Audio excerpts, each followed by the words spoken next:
Hello everyone, welcome back. So it's quite late and I can't sleep. I thought I should make another video. I have been really fascinated by non-duality and mysticism uh, for quite some time. And on this journey, it's beautiful to come across uh, these hidden gems.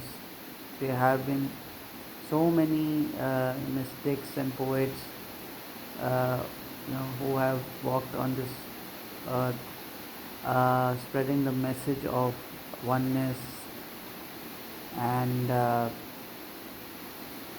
truth, love, uh, and recently I discovered Meister Eckhart. Uh, Perhaps you have heard of him. Uh, he was a Christian mystic uh, from Germany. Although he did not identify himself as a Christian later on in his life, you know, his upbringing was in that culture, but when he grew up, he went through an enlightenment, and he realized that uh, God is here and now. And there's this quote that says, God was always at home. It was us who went for a walk. So basically, he's trying to say that we are uh, in search of God. Uh, we are going to mosques and temples and all pilgrimages and uh, trying to perform all sorts of rituals uh, to reach somewhere, but uh, it's all about trying to turn inward. Now, this is not something that will sit well with everyone, or it's not going to be compatible with every person's life, because uh,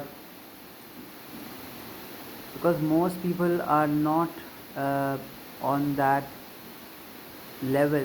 Like, even a seeker who is like me, who's talking about non-duality, he doesn't know anything what he's talking about.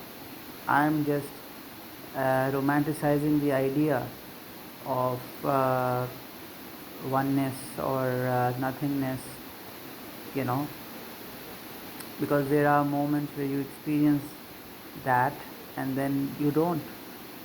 But we know that the truth is constant, omnipresent, uh, and we are here to, constantly remind ourselves, remember God, and that helps us on the journey. Uh, so, uh, what's beautiful about people like him is that although he was a saint, in my opinion, he wasn't an ordinary person just talking about uh, mysticism.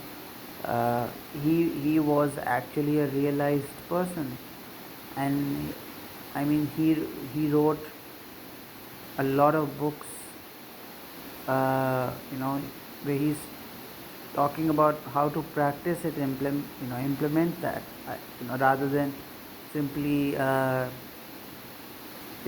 escaping. He's not talking about sitting under a tree. He is he he is basically telling people to realize it in their own lives. to live in the world and not be of the world. Just like Jesus says in Bible that be still and know that I am God. This is such a profound teaching that you can just summarize Christianity or religion in that. Uh, so so every culture has its own beauty. Like Christians will express it in their own way. Muslim, Islamic mysticism is different. Uh, it has its own expression where there is love for the Prophet, and there is a deeper, it's like a deeper path where you have a teacher or a master who initiates you, and you have to follow their guidance, uh, and that, so there are different routes, like but uh, when it comes to the basic principle that anybody can uh, appreciate is that uh, when we try to when we when we try to connect with God, somewhere sometimes you feel really lethargic, and you just want to talk to God,